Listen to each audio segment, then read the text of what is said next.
Hey folks, early bird catches the worm. If you happen to be listening to this episode right on release, that's Wednesday, March the 12th, and then, a little invitation, last minute invitation. It is the final chance to join me tomorrow morning. That's Thursday, March 13th, because I am doing a special webinar for folks that are looking to integrate triathlon into a time-starved life. How do you absolutely smash your goals on only 8 to 14 hours a week if you're preparing for an Ironman or a half Ironman distance? Well, we've cracked the code. We understand how to do it, and we want to share all the information with you.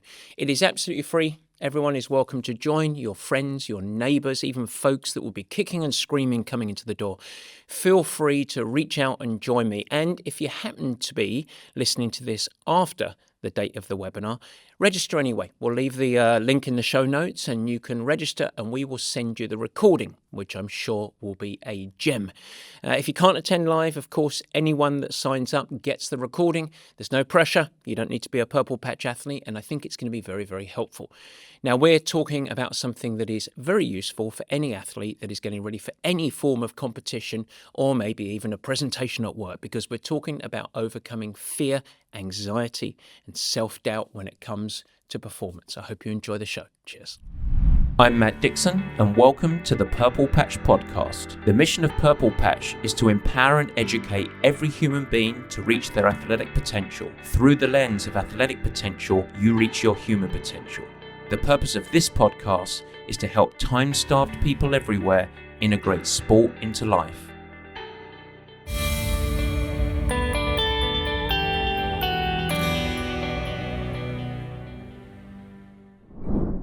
And welcome to the Purple Patch Podcast. As ever, I'm your host, Matt Dixon. And today, self-doubt and fear, a normal part of high performance. But it doesn't have to be your undoing.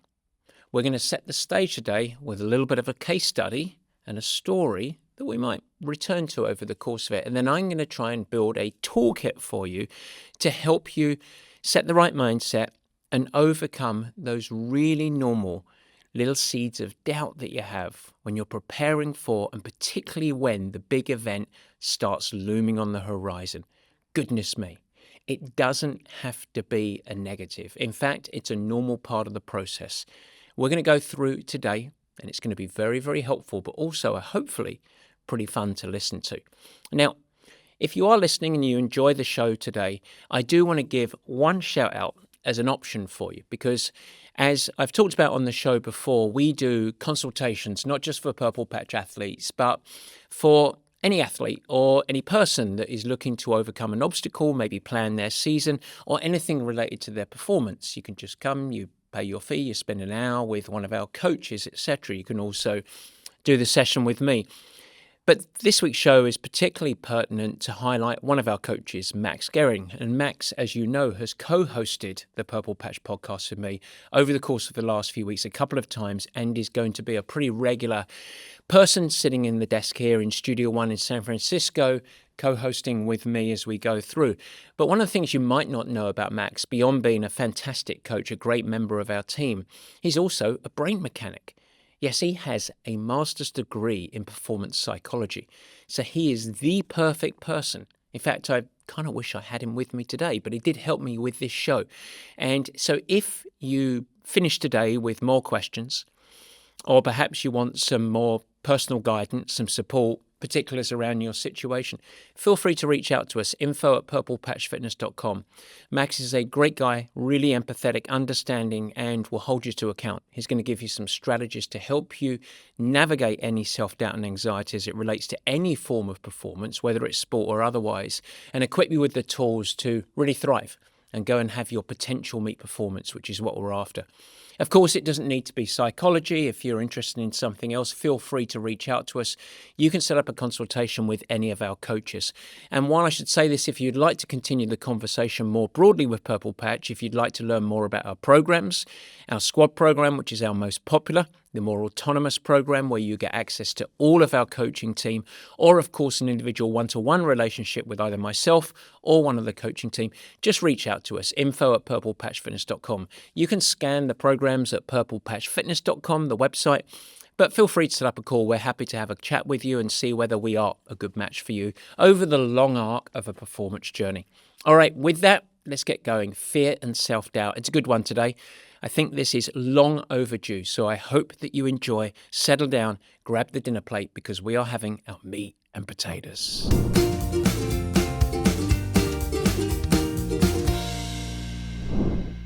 Yes, folks, the meat and potatoes. I want you to meet Kate.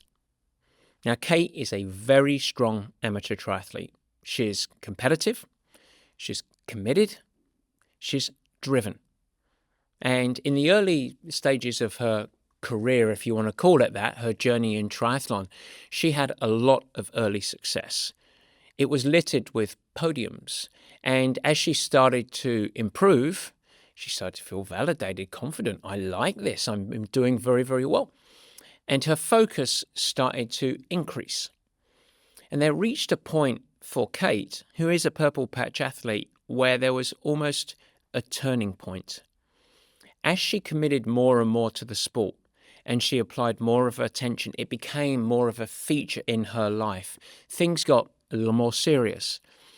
And over the course of a block of time, she had a few tougher racing results, really not what she was hoping for, certainly didn't meet her performance potential. And it led to frustration, but more than that, which is normal, it led Kate to doubt. And she started to find herself in what I would label the what-if spiral. And there was a natural thing that started to occur that I see across many, many athletes, where there started to be a heightened fixation on outcomes. And there was a trumping of a focus on execution and process, and more on just outcome. Questions that I'm sure might be familiar to some of you guys as listeners. What if I don't hit my target? What if I don't get a PR? What happens if I fade on the run? What if all this training that I'm doing just leads to nothing? She started to have a real struggle, a really conflicted identity, struggling between trying to race for fun, an additive part of her life and her health, while also chasing competitive goals. I've got this beyond and I want to get more, I want to get better. And when it came to her key race, after a couple of races, where it was absolutely the goal race of the year, a big half Ironman, it came to race day and she hesitated. She second-guessed. And you know what emerged? Underperformance. Not from a lack of readiness. She certainly didn't lack in fitness, but from ultimately, when you strip it all away, from fear. Now, this is a common story. I tell you this because there's nothing weird about Kate's story. It happens to a ton of athletes, but it doesn't have to happen. Now that we've walked through Kate's little experience, it's time to unpack how we can avoid this trap. The reality is that self-doubt, fear, they're not actually the enemy. In fact, it's a normal part of the process. But the key, and what I want to go through today, is the defining factor is how we respond to those emotions. That's the key, and that's the unlock for your performance meeting your potential. I'm going to go into 5 key strategies that will help you reframe your thinking, enable you to stay present in the moment, and ultimately perform at your best. 5 key tips. And I hope that you can use these and start to deploy them, build awareness around them, and then have contextual application to help you when you do feel those emotions, because this isn't a tool to evaporate those emotions. When you do feel those emotions, you can respond, not react. So number 1, I'm going to label it as reframing the narrative. Fear is a challenge. It's not a threat. This is a critical component for me. Most athletes, when they're going through their training process, often have really good days. And it bolsters confidence. It even boosts their ego a little bit. I'm going to smash my goals. Everything's going well. At other times, they have really bad days, rough days at the office, as you might call them. And it's either can be relegated as an afterthought or it can have a real knock. But as the races start to loom in the horizon, they start to come up, the weeks of training get less and less, all the way up to the day, fear often starts to emerge. Fear. I'm getting anxious. I'm getting nervous. And many athletes see that as a huge warning sign, something that they should try and push away. If fear is coming, it must mean that I'm not prepared. Something's wrong, but it's not the case. How about if we flip the script on that? You see, if you're getting nervous, if you're starting to have doubts, you know what it shows you? It shows that you really care. It means that what you're about to do matters to you. It doesn't matter to your friends and family. The outcome doesn't matter. They just care about you. But it really matters to you. You care about this, and you've invested a whole bunch into this journey. You've probably had to sacrifice quite a few components in life, but you really, really care. And so flip the narrative a little bit. Instead of seeing the fear and the other emotions as a roadblock, instead greet it as a signal that you are doing something that is critical for growth. You are stepping out of your comfort zone. And that's where growth occurs. I always talk a lot about trying to remove the emotional clutter. Fear is just noise. That's what it is. But if you lean into it, if you understand that it's something that is a normal part of the process, it can actually not become noise, but fuel. And so flip the script and start to see the looming event, whatever it is, whether it's a public speech, whether it's a big world championships, whether it's your key race of the year, whatever it might be, it's an opportunity, a wonderful opportunity. And so you can shift from fearing a bad outcome to saying, this is a privilege. It's an opportunity, and I feel these emotions because I care, and it is a test of my ability to execute rather than a measurement of your self-worth. So can I give you a real life example of somebody who's navigated this with great success? Well, it turns out I can. And his name is Tim Reed. Now, I've told this story before, but it's such an important story that I think I should share it again. Tim Reed, long-time Purple Patch Pro athlete. As a Purple Patch Pro, he had, quite publicly, huge self-doubt before many of his races, a lot of performance anxiety. No more than the big race of his life. You see, in 2016, the 70.3 or the half Ironman World Championships happened to be in Mooloolaba, Australia, which is very close to Tim's hometown. And that was exciting, fun, a once-in-a-lifetime opportunity, and goodness me, it was fear-inducing. Tim was worried about the pressures of the home court advantage. All of his family and friends were going to be seeing him live in the biggest race of his life. He had thousands of Aussies that all wanted to see an Aussie victor. He wasn't even a favourite. No one had any expectations for him. And over the course of the coming 2 weeks going into that event, he was almost paralyzed by the emotions. But you know what Tim managed to do? He managed to follow up on objective number one, principle number one.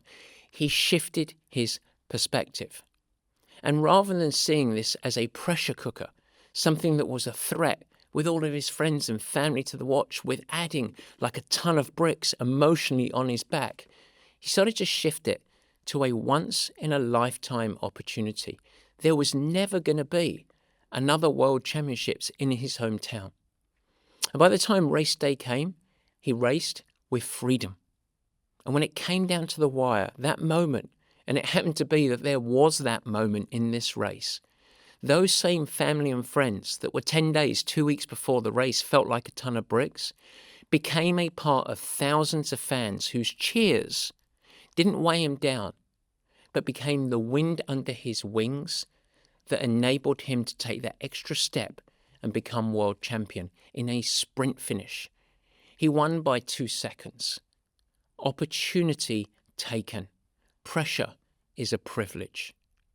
And so the next time that you feel doubt creeping in, ask yourself, is this a real threat, or is it just my brain protecting me from the looming discomfort? Principle number 2, focus on the process, not the outcome. Yes, indeed. A purple patch saying, process, not outcome. We always talk about this. One of the biggest mistakes that I see athletes making is obsessing on the results. A time, a place, a qualification. But focusing too much on the outcome, which includes a whole host of things that are not fully under your control, shifts your attention away from the process, which is uniformly aspects that you can control. And when you control something, it's pressure relieving. It gives you confidence. It provides a task to focus on that's actionable, that becomes the ingredient towards a better result. If you focus on the outcome, you tighten up. If you focus on the execution, you free yourself. A good friend of mine, one of the world leaders in performance thinking, Steve Magnus, a great running coach, he said, the best performers aren't the ones who avoid failure, they're the ones who stay focused on execution. And it is true. Every moment that you judge yourself, whether you're on track or not, is going to lead to tension. But when the outcome becomes the byproduct of the word, not the emotional weight, it liberates you. You can go and do the things to the best of your ability that are under your control. And when that happens, it shifts the mindset. With the Purple Patch Pro athletes, we consistently discussed control your controllables, fueling properly, understanding appropriate pacing, making smart decisions relative to race dynamics, a huge part of professional racing, managing your effort, staying adaptable for changing situations.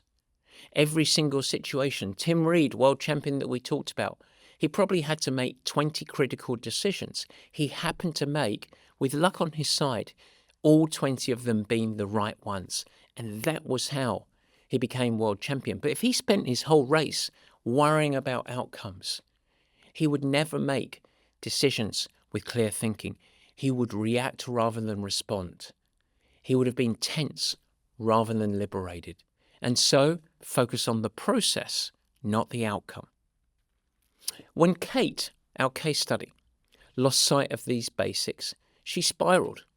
And she spiraled into outcome anxiety, as I would talk about it. And if she could just shift away from outcomes, worrying about what ifs, and she trusted her process or her process, and she focused on execution, it's way more likely that the result would have taken care of itself. As I said to Kate, stop thinking about things that may or may not happen. Instead, control your controllables. It liberates your mind. It establishes a sense of control. It builds confidence and mini victories. And you start to establish a sense of autonomy on the path that you head down. And that is empowering. It is also performance inducing. Principle number 3, stress as fuel. Athletes often mistake pre-race nerves or self-doubt as signs they're not ready. Here's the truth. Doubt doesn't mean failure. As I talked about before, it means you care. Tension before a big performance is absolutely normal. It means you're switched on, the body is priming, it's getting ready for competition, and the key to use that as fuel is not resisting it. Instead, it's channeling it into effort, into focus. Back to my mate Steve Magnus, he's a great one for this. He frames it. He said, instead of fearing nerves, welcome them. Treat them like an old friend. And I think that's a beautiful way of thinking about it. It's a little bit like pain. We always talk about building a positive relationship with pain. Build a positive relationship with stress. It doesn't mean that it's comfortable. It doesn't mean that it's the emotion that you would choose to have, but it is a part of the equation. If you're nervous before the race, you're engaged. If you're having doubts, it means you're stepping into the challenge. If you're worried about outcomes, it means that you're moving into a new frontier. You're doing stuff that you probably haven't done before. And so the problem around this isn't stress. It's how we build our relationship with that stress. It's how we interpret it. And if you see it as a threat, you wilt. But if you see it as activation, we rise. This is across all aspects of life. And guess what? It's backed by science. I invite you to go back. Some of the several studies that have been done by performance Stanford scientist Dr. Aaliyah Crum. Perspective and mindset matters. And guess what? Approaching stress as a positive, through a positive lens, has huge implications for performance enhancement. And this runs not through adults, but all the way through children and adults. So next time you feel stress, say to yourself, this isn't fear, it's energy. I need to use this energy. And if you're thinking about it, another hot tip from me as a coach, some of the highest performers, most successful professional athletes that I ever worked with were riddled with pre-race nerves, fear, anxiety, and doubt. It's not weakness, it's how you respond to it. And so smash the myth.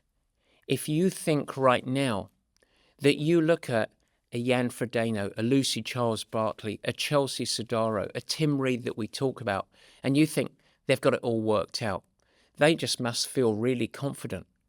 They're not. They're riddled with the same emotions, but they have built a toolkit to respond to those emotions and leverage them. High performers across all aspects of life build a positive relationship with stress, and you can too, because that is not a genetic or innate mindset trait or character trait. It is something like any tool or skill that needs to be developed and honed. And so repeated exposure out of your comfort zone is a good thing. And that leads us quite nicely into principle number 4. Build your exposure tolerance. You train your body, and you train your body to handle an input of stress. How often do you train your mind? One of the most powerful ways to navigate fear and self-doubt is through, effectively, exposure therapy. Small, controlled experiences that are uncomfortable, that build resilience over time. I'll never forget a good friend of mine, Jerry Rodriguez, one of the leading open water swim coaches in the world, has a wonderful program, Tower 26, down in Southern California. And he used to welcome every Wednesday, I think it's more frequently than now, but every Wednesday he used to welcome 100+ athletes down to an open water swim on the shores of Santa Monica. And sometimes there would be big surf. And I would go down there and I would stand at water's edge with Jerry, and I would think, there are some scared looking faces. People in their wetsuits, terrified. But you know what happened over the course of the season? Each of those swimmers, some of them only able to get up to their waist on the first time that they would go down, some of them doing little loops, some of them building confidence and going longer. By the end of the season, all of them doing multiple ins and outs through the surf, circuits of 6, 7, 8 minutes, swimming very, very hard, learning group dynamics. And yes, there was some conditioning. It never got comfortable, but you know what they all developed? Familiarity. They had repeated weekly exposure to something that many of them found distinctly uncomfortable. But just like the body, the mind adapts. And with familiarity, they got used to it. If you don't have to go down to Southern California, but if you're a triathlete and you've done your first open water swim of the season, it might feel overwhelming. But by race day, if you train that, it feels like second nature. It lowers the stress hormones, you have control, you can focus on your swim stroke, your pacing, and all of the elements that go into a better performance. How about the first time that you race in really nasty conditions? Maybe pouring rain, wind, heat. It can feel brutal. And there is a physiological aspect to many of those components. But when you start to training it, your body adapts. But guess what? So does your mind. You become familiar. You become more adept at navigating those. Because it is mental stress as well. And when you expose yourself to it and that discomfort, you become more familiar and your performance level goes up. And so therefore, it doesn't have power over you. You are empowered to navigate it. I love to focus on this intentionally. And it's not about replicating a race simulation or navigating through a huge speech in front of people, but small moments of adversity where you're exposing yourself to discomfort, not for punishment, but to start to build a toolkit of responses when things get tough. The good thing about this is these traits are transferable to anything in life. So get uncomfortable in any area. Stand up and make a speech. It's going to help you from a character trait standpoint when you're getting uncomfortable in racing. Get uncomfortable in racing. It's going to help you when you have to stand up and dance in front of a group at your wedding. The mindset is the mindset. So some of the ways to train your mind for resilience. Practice race day conditions in training if you're an athlete. Wind, tough terrain. Do hard things daily across all aspects of life. Get used to facing discomfort and knocking it down. Build mini victories. And when you have sessions or exercises that you really don't like doing, like for me in strength, pull-ups, I freaking hate pull-ups. I've got big long arms, big levers. I'm not built for that.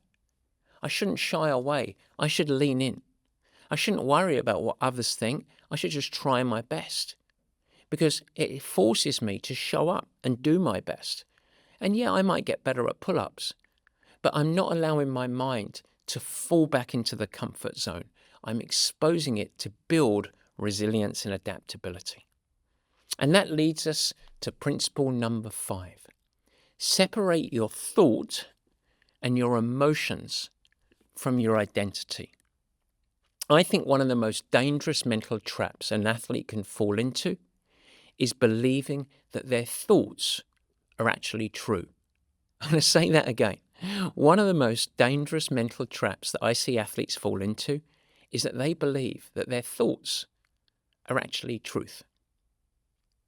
Now, many of us assume that because a negative thought enters our brain, it means that it's telling us something about ourselves. I'll give you an example. I don't feel strong today. I feel weak. That must mean I'm not fit.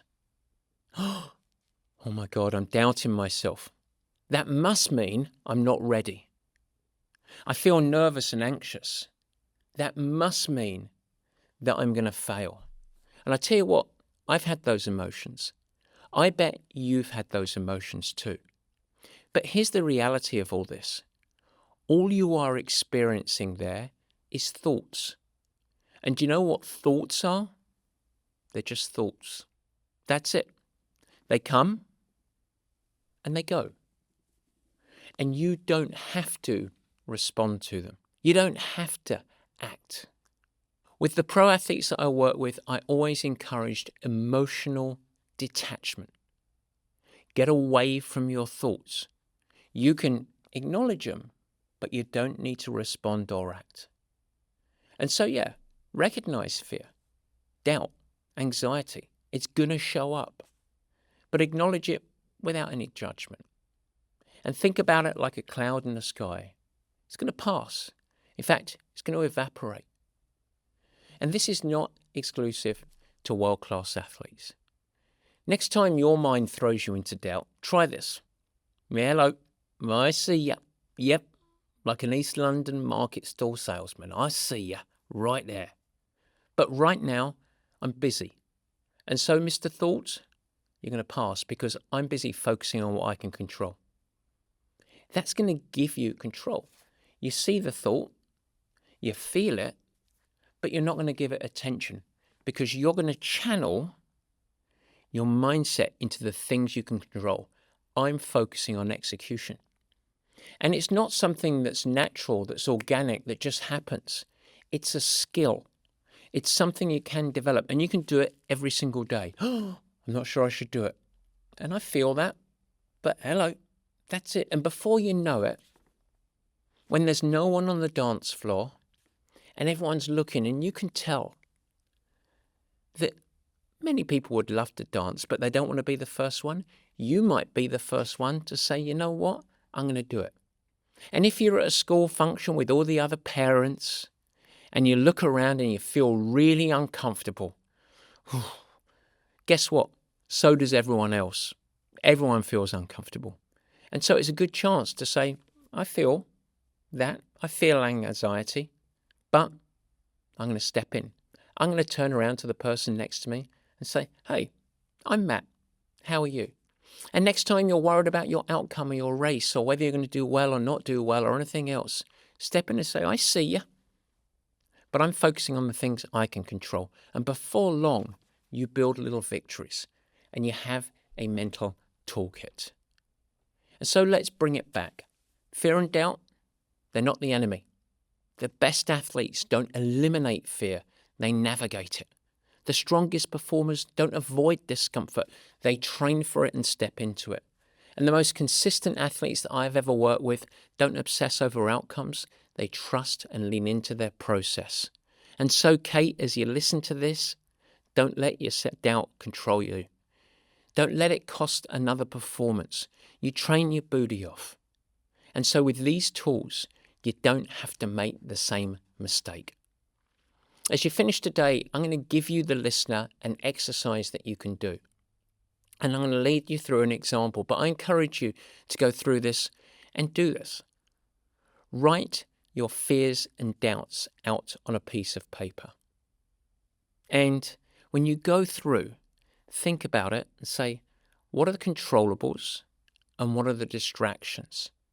What are the elements that you can control?